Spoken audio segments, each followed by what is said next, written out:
नमस्कार, मैं डॉक्टर ममता Mehta city news के सभी दर्शकों का एक बार फिर स्वागत करती हूँ हमारे आज के इस नए एपिसोड में। जो हम लेकर आए हैं कला और कलाकार के लिए। हमारे बीच में सभी हमने जो अभी पिछला एपिसोड शूट किया है, आपने भी देखा होगा कि उसमें हमने किस तरीके से कलाकार की कलावृत्ति को उभारते हुए हम लेकर आए हैं। कला यूं ही नहीं बढ़ जाती है, कलाकार यूं ही नहीं हो जाता है, उसमें काफ़ी समय, काफ़ी वर्षों का संघर्ष लगता है। कला को उभारने के लिए मेहनत लगती है, तब कहीं जाकर सफलता का मुँह देखा जाता है। इसी संघर्ष और सफलता के बीच में हमारे बीच में आज हमारे मेहमान कलाकार उपस्थित हैं। रामवृक्ष गुप्ता एहसास, जो नागपुर के रक्षा मंत्रालय के यंत्र विभाग से के अधिकारी हैं। तो हम शुरू करते हैं और उनसे जानना चाहेंगे कि गोला बारूद फैक्ट्री के बीच में कविता किस तरीके से उभर कर आती है। मतलब कहाँ एक जगह आप बिल्कुल देश की रक्षा के लिए गोला बारूद का निर्माण कर रहे हैं, आप बिल्कुल उसी उसमें रहते हैं कि हमारी कभी भी स्थिति युद्ध की हो सकती है या हमें अपनी रक्षा के बचाव के लिए इस तरीके से करना है। तो व्यक्ति का दिमाग क्या है कि उसी चीज में घूमता रहता है। लेकिन उस चीज के बीच में से संवेदना को उभार कर काव्य रचना करना और अपनी कला को निखारना, ये एक मुझे अजूबा सा लगता है सर। और दूसरी बात यह है कि कविताएं करना, मतलब शब्दों का प्रयोग करना, संवेदना से जोड़ना, वो किस तरीके से आप लेकर आते हैं उसमें? मैडम, मेरा व्यक्तिगत तौर पे मानना ये है कि हर मन में कविता होती है, हर व्यक्ति जी कवि होता है। जी और हमें जो जिम्मेदारी मिली हुई है, चाहे वो हम नौकरी के माध्यम से करें या फिर पारिवारिक हो, सामाजिक हो, तो हम उसका निर्वाह अगर पूर्णतः ईमानदारी और निष्ठा के साथ करते हैं तो वो भी किसी देशभक्ति से कम नहीं है। बिल्कुल सही बोला है आपने सब। देशभक्ति एक ही नहीं रहती कि सेना पे जाके या सैन्य सीमा पर जाकर की जाए। कई तरीकों से देशभक्ति अपनी जताई जा सकती है। आपने सही बोला है कि ये भी एक तरीका है देशभक्ति दिखाने का। और हम मेरे ख्याल से कई सारे लोग हैं जो यहाँ इस माध्यम से अपनी देशभक्ति को दिखाते हैं, जाहिर करते हैं। बहुत अच्छी बात और है। मुझे ऐसा लगता है कि, और मुझे बहुत गर्व की अनुभूति होती है कि मैं यंत्र इंडिया लिमिटेड, भारत सरकार का उद्यम रक्षा मंत्रालय का एक छोटा सा सिपाही, और बारूदों से खेलने वाली ये उंगलियां समय चुराकर साहित्य का सृजन भी किया करती हैं। वही मैं जानना चाह रही थी कि कैसे होता है ये गोला बारूद के बीच में। और संवेदनाएं तो होती हैं जी, चाहे फौजी सीमाओं पे लड़ रहा हो, चाहे हम जैसे लोग गोला बारूद बना रहे हों, लेकिन जब संवेदनाएं कागज पर उकेरी जाती हैं तब कविताओं का जन्म होता है। और मैंने एक जगह लिखा भी है कि दर्द शब्दों में जब पिरोता है और कलम खून में डुबोता है, क्या बात है, सैकड़ों गम नसीब होते हैं तब कहीं एक गीत होता है। क्या बात है सर। तो हमारे प्रयास निरंतर जारी रहते हैं। देश के लिए हम गोला बारूद बनाते हैं और सामाजिक चेतना और उसका शंखनाद करने के लिए साहित्य का सृजन भी किया। जी बात है। मैंने कहीं पढ़ा था कि आपकी एक पंक्ति है कि हम देश की रक्षा के लिए गोला बारूद बनाते हैं। मतलब हम इसलिए नहीं करते हैं कि हम किसी पे हम अटैक करेंगे या हम किसी के लिए करेंगे, हम सिर्फ अपनी रक्षा के लिए या अपने आप को बचाने के लिए गोला बारूद का निर्माण करें। तो ये हमारा देश तो वैसे भी अहिंसा वादी प्रवृत्ति का द्योतक है। हम तो बुद्ध महावीर के देश के लोग हैं, जो हम कभी नहीं चाहते कि युद्ध जैसी स्थितियां निर्माण हो या हम गोला बारूद इसलिए बनाए कि हम कहीं युद्ध करेंगे। बिल्कुल हम सिर्फ अपने बचाव के लिए कर रहे हैं। बिल्कुल सही। मैं आपको और आपके दर्शकों को बताना चाहता हूँ कि यंत्र इंडिया लिमिटेड के गान की रचना का सौभाग्य मुझे मिला। जी। और उस गान को सुन करके वहाँ के MIL म्यूनिशंस इंडिया लिमिटेड, जिनका मुख्यालय पुणे में है, वहाँ के माननीय CMD साहब ने मुझे ये अवसर दिया कि मैं उस गान की रचना करूं। अच्छा। जो हमारे सिपाही देश के रक्षार्थ बनाते हैं। और उनका मैडम घोष वाक्य है, विनाशाय दुष्कृताम, मतलब दुष्टों के विनाश के लिए हम गोला बारूद बनाते हैं। सर, और वो दुष्ट सीमा के अंदर भी हो सकते हैं, सीमा के बाहर भी हो सकते हैं। और हमें ऐसे जयचंदों से सावधान रहने की भी आवश्यकता है। क्या बात है। तो जब बतौर कलाकार मुझे ये जिम्मेदारी मिली, तो माँ सरस्वती की कृपा से मेरी कलम से जो शब्द निकले तो वो कुछ इस तरह से थे कि गोला बारूद देश की रक्षा के हित बना रहे, जी हम है कर्मवीर कर्म पथ पे बढ़ते जा रहे, वंदे मातरम वंदे मातरम वंदे मातरम। मतलब हम माँ की स्तुति के लिए, माँ की रक्षा के लिए। वही मानना पड़ेगा सर, बहुत बढ़िया पंक्तियां हैं धन्यवाद आपकी, मैडम। ये बहुत बढ़िया कि हम और देश की रक्षा के लिए गोला बारूद जी, की तरह और कर्म आपको पथ पर आपको बढ़ते जा जान रहे हैं। करके खुशी होगी कि जी 1 अक्टूबर को जब म्यूनिशंस इंडिया लिमिटेड का जब स्थापना दिवस होता है, तो हाँ पूरे हिंदुस्तान में जब इस गान की प्रस्तुति होती है तो गर्व की अनुभूति क्या होती बात है, है और सर। मुझे लगता है कि एक सरस्वती पुत्र का इससे बड़ा सम्मान और कुछ और नहीं कुछ नहीं हो सकता, वाकई में नहीं हो सकता सर, क्योंकि जी आप तो खैर उस सम्मान को लेकर अभिभूत हैं, हम तो सुनकर अभिभूत हो रहे हैं जी। कि आपने इतनी अच्छी गीत की रचना की है और वो पूरे और इंडिया में और मैं मैडम बज रहा है। क्षमा चाहते हुए मैं इस हम्म, कड़ी में और एक कड़ी जोड़ना चाहूंगा। जी तो जी उसके बाद में माननीय सीएमडी साहब ने जो है जी मुझे जो है 10,000 रुपए का एक चेक दिया था, और हाँ, उसमें काव्य सृजन MIL काव्य सृजन सम्मान से विभूषित भी क्या किया बात था। है सर, ये सरस्वती के साथ में लक्ष्मी की कृपा अगर हो जाए तो कलाकारों का सम्मान कई गुना बढ़ जाता है जी सर, ऐसा लगता है मुझे। जी जी वरना हमारे देश की एक विडंबना मैं ये भी कहूंगी जी कि कलाकार अक्सर झोला टाइप ही समझे जाते हैं। कई जी बार मुझे ऐसा लगता है कि किसी ने बोला कि मैं कलाकार हूँ, तो वो कला उसमें नहीं दिखती है कि अरे ये लाखों करोड़ों में खेल रहा होगा। बस उस समय ऐसा लगता है कि अरे ठीक है, क्योंकि हम कवियों को लेकर तो एक जोक भी कई बार सुना बिल्कुल जाता बिल्कुल है कि बिल्कुल बिल्कुल। कहीं लड़की देखने गया एक कवि, शायद से आपके साथ भी हुआ हो तो देख लीजिए जी जी ये। जी जी। क्या तो आपको मैं हम्म, धन्यवाद करना चाहता हम्म, हूँ यंत्र गान की रचना के लिए जो मुझे सौभाग्य दिया, हम्म, आदरणीय गुरुदत्त राय साहब, जी माननीय एक्स CMD जी जी यंत्र इंडिया लिमिटेड, भारत सरकार का उद्यम रक्षा मंत्रालय को। जी और उसके बाद में मैं धन्यवाद देना चाहता हूँ आदरणीय CMD साहब, munitions India limited headquarter Nagpur का, हम्म, कि रविकांत साहब को मैं विशेष धन्यवाद देना चाहता हूँ कि उन्होंने मुझे इस लायक समझा कि मैं इस गान की रचना करूं और ये गान पूरे हिंदुस्तान में क्या बात प्रचलित। है सर, ये बहुत ही बढ़िया बात है कि मतलब आपने लिखा, आपने उस गाने को पूरे हिंदुस्तान भर में फैला दिया, लेकिन साथ में आप धन्यवाद भी दे रहे हैं ये कि जिनकी प्रेरणा से या जिनके कहने से आपने इस गीत की रचना की और किया, तो ये भी बहुत बड़ी बात है।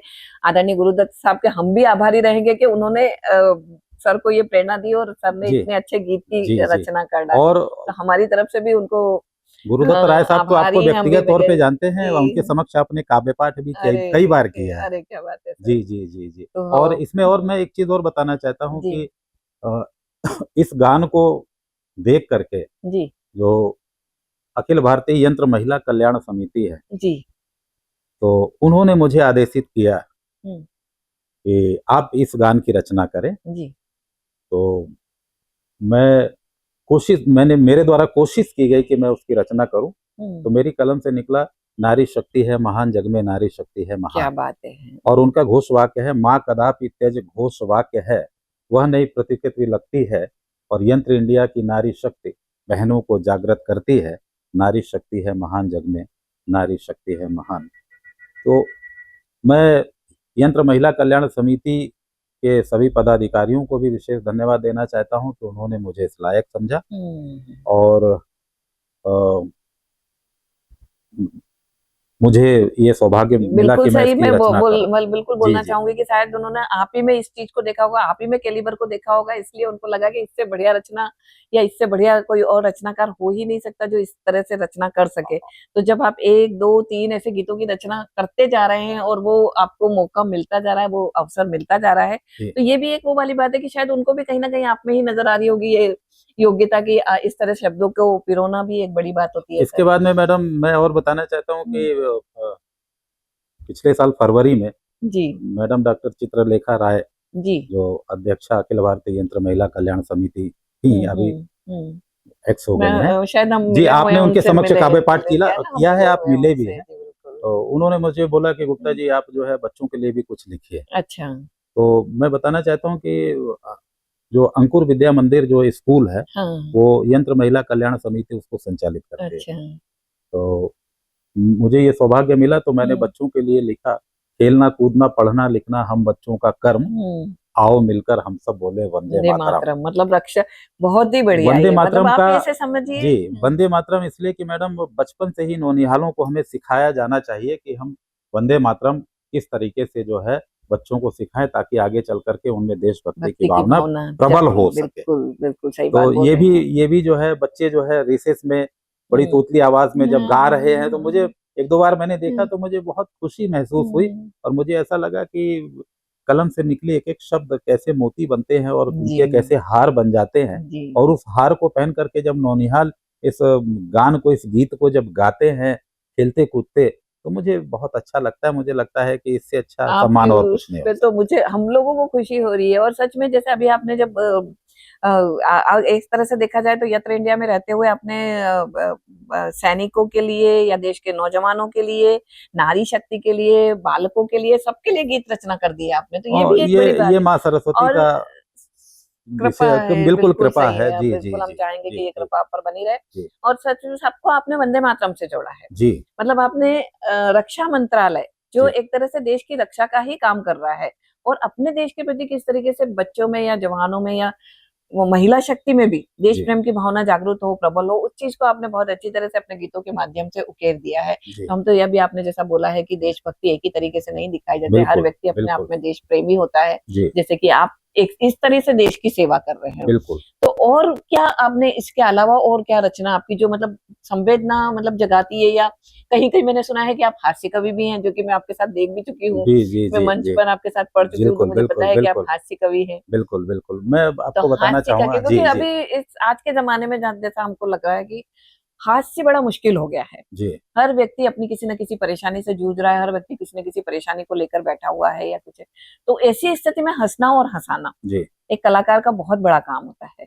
तो आप उस बड़े काम को भी अंजाम दे रहे हैं। मैडम मेरा तो मेरा वो संकल्प कैसे है करते कि हैं? सबके चेहरों पर मुस्कान हो, यस, है ना? जी, और बिल्कुल। आप देखिए, आप थोड़ा-सा मुझे डाँट देंगे तो शायद मैं रो दूँ, ओह! लेकिन आप दिन भर प्रयास करेंगे कि आप मुझे हँसा पाएँ तो सच शायद मुश्किल मुश्किल होगा, होगा। है ना? बिल्कुल, मैंने यही बोला कि तो हँसना-हँसाना बड़ा मुश्किल काम है। तो मेरा संकल्प ये है कि सबके चेहरों पर मुस्कान हो, जी, सब हँसें, सब। जी। और हँसना स्वास्थ्य के लिए बड़ा लाभप्रद है। हाँ, सभी बोल और रहे मैंने हैं 4 ये। पंक्ति एक जगह लिखा था हुँ, कि हँसना मैं चाहता था गमों ने रुला दिया। क्या आप बात इसमें है। व्यंग देखिएगा जी। कि हँसना मैं चाहता था गमों हुँ, ने रुला दिया, मैंने गमे हयात का किस्सा भुला दिया, और क्या फ़र्ज़ दोस्ती का निभाया है आपने, मरहम लगा के ज़ख्म को मेरे बढ़ा दिया। क्या बात तो ये है। हँसी हँसी और बिल्कुल तमाम सच बातें जो है में। करते-करते व्यंग हुँ, के ऊपर भी आते हैं। और मैं हुँ, आपको एक हँसी की बात बताता हूँ कि हुँ। आप देख रहे होंगे कि मेरे बड़े खूबसूरत काले घने लंबे जी, बाल हैं, बिल्कुल। है ना? हाँ जी। और कुछ लोग उस पे नज़र भी लगाते हैं, है ना? क्या जिनके बात जिनके है। सर पे बाल नहीं है वो नज़र भी लगाते अरे, तो हैं। भाभी जी बचा जी, लेती जी, होंगी ना? जी, जी, जी, जी, जी। तो मेरा ये हुँ, मानना है कि हुँ, हँसी-हँसी में जो है मैं कई बार कहता भी हूँ मंचों के हाँ, माध्यम से हाँ, कि जब बचपन में माँ प्यार से, हुँ, दुलार से हुँ, सर पे तेल लगा के हाथ फेरती थी तो बाल मुलायम होते थे और हुँ, बढ़ते थे। हुँ, शादी के बाद पत्नी ने हुँ, जब सर पे प्यार से हाथ फेर दिया तो बाल झड़ने लगे। झड़ने लगे। तो ये बड़ा मतलब मैं सौभाग्यशाली हूँ कि बोल पत्नी गए, को ये अवसर नहीं नहीं मिला मिला। कि तभी वो जो आपके है बाल मेरे दिख जी रहे तभी हैं, तभी ये बिल्कुल। बाल सलामत हैं। नहीं तो आप इधर तक आते-आते में तो जी, अच्छे जी, खासे जी, लोगों जी, के जी, जी, जी। बिल्कुल चाँद चमक उठते हैं। और एक चीज़ ये भी है, आप तो नारी शक्ति हैं, एक चीज़ हुँ, ये भी है कि नारी को जो है सहन शक्ति कहा, नारी को जो है नारी शक्ति कहा गया है, जी। और पुरुषों को, हम जैसे पुरुषों को जो है सहन शक्ति कहा गया। और नारी शक्ति का आभास हुँ, करते हुए, उसका एहसास करते-करते, उसकी हुँ। मतलब उत्तेजना को, उसके जो ताप को महसूस करते-करते जो है ना वो सर से बाल गायब होने लगे। और ऐसा माना जाता है कि शादी के बाद पत्नी यदि मोटी होने लगे हुँ, और पति टकला होने लगे, हुँ। तो समझ लीजिए पारिवारिक जीवन बड़ा सुखमय सुख चल रहा है। रहा है। तो बहुत सही है तो ये। हम अभी जैसे हम जानना चाहेंगे कि जी। भाभी जी आपके बाल तो बरकरार है, जी, लेकिन जी, भाभी जी, जी जी, जी, अब जी। बड़ी है या और नहीं? मैं ये बताना चाहता हूँ कि एक हुँ, मैंने छोटा-सा व्यंग कहने का प्रयास किया था जी। कि हम सरकारी कर्मचारियों के 2 सर होते हैं। हुँ, एक सर ये है और हुँ। एक सर कार्यालय में होते हैं। अच्छा। अब ये बात कहाँ जा रही है, हुँ, आप किस सर की बात सोच रहे हैं, ये हुँ। आपके ऊपर मैं छोड़ता हूँ। जी, तो जब बात बालों से निकली थी तो हुँ। मैं उसी कड़ी में ये कड़ी जोड़ रहा हूँ जी, कि मेरे एक मित्र ने पूछा हाँ। कि गुप्ता जी आपके काले घने लंबे बालों का राज क्या है? हुँ, तो मैंने उन्हें बताया हुँ, कि मैं अपने काले घने लंबे बालों का राज बताता हूँ। कुछ भी हो जाए, कुछ भी हो जाए, कुछ भी मतलब कुछ भी हो जाए, अच्छा, सर को कभी तेल नहीं लगाता हूँ। अच्छा। अब कौन से सर हैं आप देख लीजिएगा। आप भी चाहते हैं अरे मेरे क्या जैसे बात काले है। घने लंबे बाल, हाँ, तो मेरा हुनर अपनाइए। हाँ, कुछ भी हो जाए, हाँ, कुछ भी मतलब कुछ भी कुछ हो भी हो जाए, जाए। सर को कभी तेल मत क्या बात लगाइए। है सर, इसको तो मतलब गजब बहुत ही बढ़िया पंक्तियां जी, आपने ये बोली है तो ये कि ये आपके उन आपके चेहरे पे में मुस्कान आए। जी, जी। और डायरेक्ट ये व्यंग्यात्मक शैली है, बात जहाँ पहुँचना है वो वहाँ पहुँचती पहुंच गई। है ना? और हम्म, वैसे भी जो है अभी जो है सरकार ने कहा है कि तेल हम्म, कम लगाइए, कम खाइए, जी। तो ये मेरी रचना बड़ी उसके लिए बड़ी फिट बिल्कुल हो गई लगती है कि ना तो आपको है ना? तेल बालों में लगाना हाँ। है, ना खाना है और ना सर को लगाना बिल्कुल, है। बिल्कुल, सर को तो लगाना ही नहीं है। लगाएगा ही और मैं नहीं आपको है। बताऊँ कि 31 इयर्स की हम्म, मेरी सेवाएँ हो गई, मैंने तो हम्म, कभी नहीं लगाया, हाँ जी, है ना? जी। और इसलिए काले घने लंबे बाल लंबे भी हैं बाल मेरे। है। मैं इस सर की बात कर रहा हूँ, आप पता नहीं कहाँ बात को मुझे ले जा जहाँ रहे हैं। समझना था मैं समझ ली। जी, जी, जी। क्योंकि अभी आपके कई सारे हैं, आप जिस पद पर कार्यरत हैं, आप जी,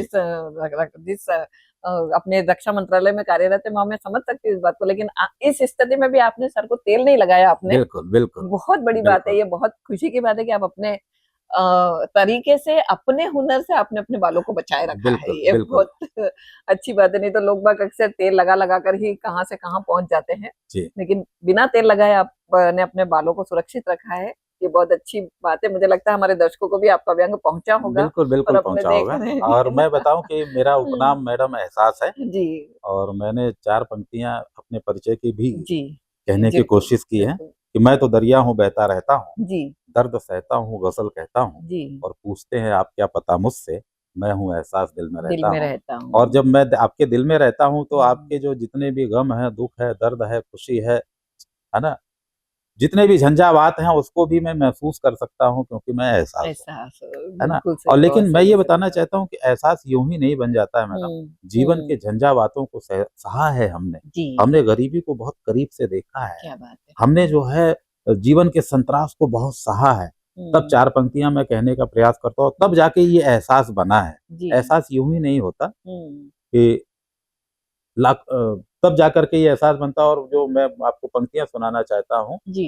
कि हमारे दर्शक भी शायद से वो बहुत अच्छे से देखेंगे कि एहसास कैसे बनते हैं। जी, सिर्फ़ तखल्लुस एहसास नहीं होता बिल्कुल, है, बिल्कुल कि फाँका भी एहसास किया इसके मैंने। में क्या जी, फाँका भी किया मैंने, पहने हैं फटे कपड़े। हुँ, अभी तो देखिए, माँ सरस्वती, माँ लक्ष्मी की कृपा से मैं बहुत अच्छे कपड़े पहना हूँ। जी, एक समय था कि मैंने हुँ, फटे कपड़े भी पहने हैं, और ये मेरे जीवन का संघर्ष भी रहा है कि बिल्कुल, फाँका भी किया मैंने हैं फटे कपड़े, फाँका भी किया पहने हैं फटे कपड़े, हर हाल में मैं यारूँ मगर फिर भी मुस्कुराया, और दे के लहू पाला गीतों को अपनी मैंने, तब सामने मैं आपके एहसास बन के आया। क्या बात यूँ है। ही एहसास नहीं बन जाता है, एहसास को जीना पड़ता है। अगर आपको संवेदनशील रचनाएँ करनी है, तो आपको गरीबी के संत्रास से गुज़रना पड़ेगा। आपको किसी को हँसाना है तो पहले खुद को रोना पड़ेगा। एक जगह मैंने पढ़ा था कि जो सबको हँसाता है, हुँ, हुँ, तो कभी धोखे से उसकी जेब चेक कीजिएगा, हुँ, आँसू से गीला रुमाल गीला क्या मिलेगा। बात है। पहले हमें खुद को रोना पड़ता है, तब हुँ, जाकर के हम आपके चेहरे पर मुस्कान ला पाते हैं, क्या और बात है वही सर, कलाकार होता है। बिल्कुल और एक सही। जगह जैसा मैंने कहा था मैडम कि लाखों इंसानों में चुनकर एक सच्चा किरदार दिया है, हुँ, और दर्द के सांचे में पिघला कर मालिक ने फनकार दिया दिया है। है। हज़ारों लाखों में एक कलाकार पैदा होता है, और ये माँ सरस्वती की। बिल्कुल सही बोल रहे हैं आप, बिल्कुल हज़ारों लाखों में एक कलाकार पैदा होता है। ये बात बिल्कुल सही है कि जब तक दर्द का एहसास नहीं होगा, आपकी रचना भी वैसी नहीं बनेगी। एसी रूम में बैठकर या ठंडी-ठंडी छाया में बैठकर या ठंडे पंखे के नीचे बैठकर आप अपनी उस तरीके की रचना नहीं कर सकते जो बाहर के संघर्ष को तप कर या पत्थरों पे चलकर या गरम सड़कों पर चलने के बाद में जो रचना लिखी जाती है। तो हमारे यहाँ के जो कवि नागार्जुन हैं, धूमिल हैं, प्रेमचंद हैं, इन्होंने जिस तरीके की रचनाएँ लिखी है, वो संघर्ष में तप कर ही रची हैं। इन्होंने एसी रूम में बैठकर रचनाएँ नहीं की है, तभी इनकी रचनाओं में दर्द, समाज का संघर्ष या समाज की वास्तविकता और खुद की वास्तविकता, वो ये सब सामने उभर कर आती है। हम मान सकते हैं कि एहसास ने भी जो रचनाएँ अपने एहसासों को महसूस करते हुए की है या अपने एहसासों को मद्देनज़र रखते हुए की है, वो वाक़ई में उसी तरीके की रचनाएँ है और जिसका हमने बानगी देख भी लिया है कि उन्होंने किस तरीके की रचनाएँ अपनी कार्य रचना में की है। आपने बताया कि आप बहुत गरीबी से ऊपर उठकर आए हैं, तो ये हमारा एक सबसे बड़ा वो है कि संघर्ष से ही सफलता हासिल होती है। हम अपनी नई जनरेशन को, अपने जो नए नौनिहाल जो आगे आ रहे हैं, उनको भी यही बताना चाहते हैं कि सफलता एक दिन में नहीं मिलती है, सफलता के लिए संघर्ष करना पड़ता है, और हिम्मत हार कर बैठना किसी भी परिस्थिति में उत्तम नहीं माना जा सकता है। आज नहीं तो कल ये जरूर सफलता मिलेगी। मेरी खुद की गजल की 2 पंक्तियां मैं वैसे कभी-कभी लिखती हूँ, मैं कभी बोलती हूँ ऐसी कि मुश्किलें बहुत हैं, डर जाऊं क्या, मुश्किलें बहुत हैं, डर जाऊं क्या, घबरा के यूं ही मर जाऊं क्या, बिल्कुल, मुश्किलें बहुत हैं, डर जाऊं क्या, घबरा के यूं ही मर जाऊं क्या, और ऊंची बहुत है सफलता की सीढ़ी। बिल्कुल, अब जैसे अभी बोले हैं अपने जगह, ऊंची बहुत है सफलता की सीढ़ी, बिना चढ़े ही उतर जाऊं क्या। तो ये बिल्कुल ये वाली बात है कि सफलता यूं ही नहीं मिलती है। हर जगह मोटिवेशनल स्पीकर्स भी जो हैं वो बार बार बोलते हैं यही कि सफलता एक दिन या 2 दिन का काम नहीं है, कुछ घंटों का काम नहीं है, इसके लिए सतत प्रयास करना पड़ता है, कई चीजों को खोना पड़ता है, कई चीजों को गंवाना पड़ता है, तब कहीं जाके आपके हाथ में एक कुछ ऐसी चीज लगती है कि भाई हर सफल व्यक्ति के पीछे सोचो कि उसने क्या क्या खोया है, या उसके पीछे कितने दर्द, कितने गम छुपे हुए हैं। मैं इसमें और आपको बताना चाहता हूँ मैडम कि मेरी कविताओं को जब विद्वानों ने, मनीषियों ने देखा, पढ़ा, जी, तो उन्होंने मुझे आदेशित किया जी, कि आप जो है हमारे जो काव्य संग्रह है, साझा काव्य संग्रह, तो उसमें अपनी रचनाएं दें। बिल्कुल। तो बारूदी ढेर पर मुस्कुराते फूल, कवि और कविता, और उसके बाद में भारत के कलमकार, ये 3 जो है साझा काव्य कृतियों में मेरी रचनाएं जो है प्रकाशित की गई। और मेरी पत्नी का मानना भी है कि अब तुम्हारी खुद की एक किताब पब्लिश होनी चाहिए। हम भी चाहेंगे कि आपकी एक किताब बिल्कुल इस तरीके से आ माँ जाए। सरस्वती की कृपा होगी, आप लोगों का आशीर्वाद होगा तो जल्दी जो है मंजर आम होगी वो किताब। और अभी से जी, और बारूद के ढेर पर फूलों का, जी, बारूदी ढेर पर मुस्कुराते फूल, मतलब कितनी बड़ी बात है कि आप खुद एक बारूद के ढेर पे जिस तरीके से बैठे हो और उसमें आप अपनी कलम से जैसे फूलों को खिला रहे हैं, और संवेदनाओं को जगा रहे हैं, एहसासों को जगा रहे हैं, सारे बहुत बड़ी, मतलब हम बोलेंगे कि उसमें जितने कवि हैं वो सब जो है रक्षा संस्थानों के ही कवि हैं, और उनको लेकर के जो है बारूदी ढेर पर मुस्कुराते फूल, कवि और कविता, बिल्कुल। मैं पूछना भी चाह रही थी कि जैसे आपको तो बहुत मौके मिल गए हैं, अवसर मिले हैं आपको रचनाएं लिखने के, वहां पे अपने गुरुदत्त राय साहब ने या चित्रलेखा राय साहब ने आपको ऐसा मौका भी दिया है। तो मैं जानना चाह रही थी कि इतना बड़ा रक्षा मंत्रालय है, इतने बड़े उसके मतलब जगह जगह पे उनके ये है, अपनी फैक्ट्रीज हैं उनकी, जगह जगह पे उनके अधिकारी भी होंगे, तो आप ही हैं उसमें ऐसे रचनाकार, कलमकार, या और भी कोई है जो इस तरीके के प्रयास करता है? नहीं, ऐसा नहीं है। हम लोग क्या अवसर मिलता है तो अखिल भारतीय हास्य कवि सम्मेलन भी कराते हैं। नहीं, और उसमें जो है दबे छुपे जो है, जो मतलब जिनको मंच नहीं मिल पाया है, तो नवोदितों को भी मंच देने का हम प्रयास करते हैं। और हमारे बहुत सारे ऐसे कवि मित्र हैं जिनको हमने मंच दिया है, तो और बड़ी अच्छी कविताएं रच रहे हैं। नहीं, हमारे ही संस्थान के कवि हैं। अच्छा। हमारे तो संस्थान के कवि हैं। ये मतलब दर्शकों को भी ये बताना चाहूंगी कि मतलब गोला बारूद के बीच में बैठकर भी काव्य रचनाएं या संवेदनाओं की व्यक्ति की जा सकती है, बिल्कुल की जा सकती है, क्योंकि हर मन जो है कवि है, मैंने बताया। और संवेदनाएं तो सब में होती है, क्योंकि मानव हृदय है। लेकिन छुप जाती है वो कहीं कहीं पे, जिस तरीके के माहौल में आप रहते हैं या जिस तरीके से, वहाँ संवेदनाएं कई बार उभर कर नहीं आ पाती हैं। ऐसी स्थिति में उन संवेदनाओं को उभारना और अपनी कलम से शब्दों को उकेरना एक बड़ी बात हो जाती है। मैडम, हमारा मानना है कि अगर आप में प्रतिभा है तो कहीं ना कहीं मुखरित होती है ना। कोई ना कोई पारखी जो है, जो आपकी जो है जो मेहनत है, आपकी जो लगन है, आपकी निष्ठा है, उसको कहीं ना कहीं परख लेता है। तो मेरा सौभाग्य रहा है बचपन से ही कि मुझे साधु संतों का भी बड़ा सानिध्य मिला है। और मेरा सौभाग्य ये है कि मेरे जो शीर्ष नेतृत्व हैं, जो बड़े पदों पे आसीन महानुभाव हैं, वो मेरी कविताओं से बड़े प्रभावित होते हैं और होते रहे हैं। और उन्होंने मुझे अवसर दिया है, और उनकी प्रेरणा से ही मैं जो है कदम दर कदम आगे बढ़ रहा हूँ। और मैं आपको बताना चाहता हूँ कि मैंने जो है 11 वर्ष तक आकाशवाणी जबलपुर, पटना विविध भारती से जो है मंच संचालन काव्य पाठ किया। मेरी आवाज ऑल इंडिया रेडियो से अप्रूव्ड है, मतलब प्राधिकृत है मंच संचालन के लिए। और मैं अखिल भारतीय स्तर का मंच संचालक और कवि भी हूँ। और उसके बाद में दूरदर्शन भोपाल से मैंने 3 बार जो है अपनी कविता का जो है प्रसारण करवाया है।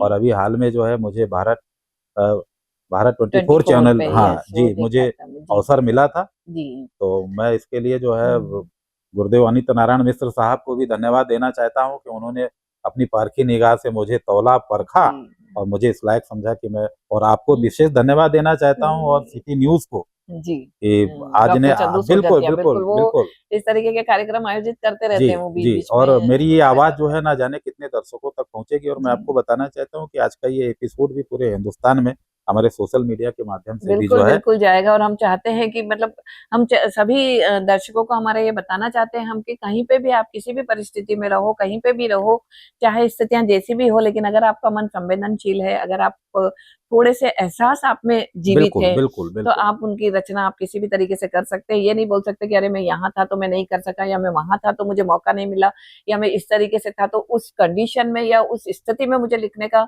मन नहीं हुआ, नहीं लिख सका, ऐसा नहीं होता है।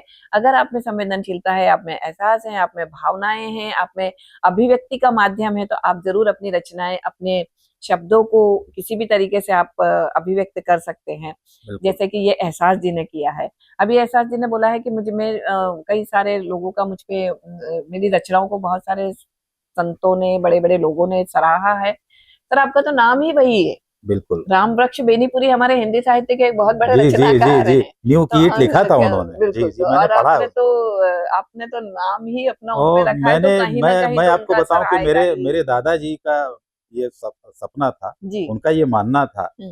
कि मैं अपने पोते का नाम ऐसा रखूँ कि उसके उसको जब लोग बुलाएँ तो राम नाम उच्चारित हो, हाँ, और ये भी देखिए इसी बिल्कुल बहाने जो है वो तर जाएँ। हाँ, हाँ, तो हाँ। शायद उन्होंने राम वृक्ष मेरा नाम रखा, और ये नाम आपको अ, सामान्यतः कहीं रेयर रेयर रेयर केस में मिलेंगे। रेयर में है ये, और यही मैं बता रही हूँ आप आपको देखिए कि कि दादाजी की कृपा, माँ हुँ, सरस्वती की कृपा इस राम बिल्कुल। वृक्ष में अच्छे मीठे-मीठे फल लग रहे हैं, और बहुत लोग उसको खुशी की पसंद बात है कर रहे कि हैं। बिल्कुल जी, मीठे जी, फल हैं और जी। स्वादिष्ट फल जी, हैं, जी, बहुत जी, बढ़िया, जी। लोग पसंद कर रहे हैं जी, वाक़ई में। जी, जी। बस यही और वाली मुझे बात है कि पत्थर भी मारते हैं, हाँ, और मैं मैं वही उनको बोलने जी, वाली जी, थी जी, आगे जी, कि जी, जी, बिल्कुल, कि बस बिल्कुल। इतना ध्यान रखिए कि लोग पत्थर मार नहीं, के नहीं, पत्थर मारते हैं, खराब ना मुझे करें, पत्थर उसको मारते पत्थर हैं, ना लेकिन तोड़े बदले में उसको। मैं उन्हें फल देता हूँ, जी। और जब वो खाते हैं उसके बाद में वो पछताते हैं कि मैंने पत्थर क्यों मारा क्यों है। मारा? नहीं, बिल्कुल, बहुत बढ़िया बात, बहुत बिल्कुल। अच्छी बात आपने बताई है ये कि फल दे रहे हैं आप सबको, और ठीक है, जहाँ स्वादिष्ट मीठे फल रहेंगे वहाँ पत्थर तो आएँगे, ये बिल्कुल तो आएँगे, बिल्कुल बिल्कुल कोई आएँ ठूठ पे बड़ी कोई बात नहीं, पत्थर तो तो नहीं नहीं चलाएगा। चलाएगा। तो बिल्कुल। जहाँ ये स्थिति होगी, जहाँ पे मीठे फल होंगे, वहीं पत्थर भी आएँगे। तो हम तो इस बात से बिल्कुल